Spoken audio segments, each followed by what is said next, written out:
So in information gain, we are trying to quantify the purity of the dataset. So if the dataset is all jumbled up, all different categories are intertwined with each other, in that case, the impurity is very high. So noise for such a dataset is also very high.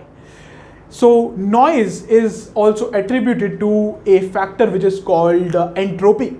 If the noise of the dataset is very high, if the dataset is all jumbled up, in that case the entropy is also very high.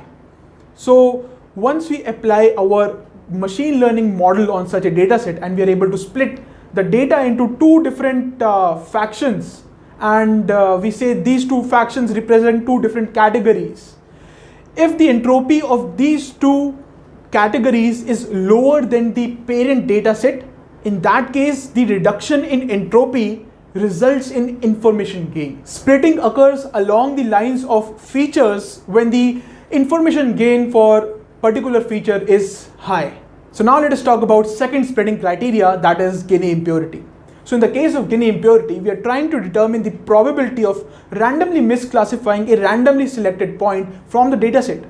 So if the dataset is not intertwined, all the categories are not jumbled up, in that case, if we randomly choose a data point and try to classify it, then the probability of misclassifying that particular data point is almost equal to 0, because there are no other categories in that particular dataset. It is all clean and not jumbled up. So when we split a dataset along a particular feature and there is a reduction in the Gini impurity, in that case, we select this particular feature to divide our dataset upon.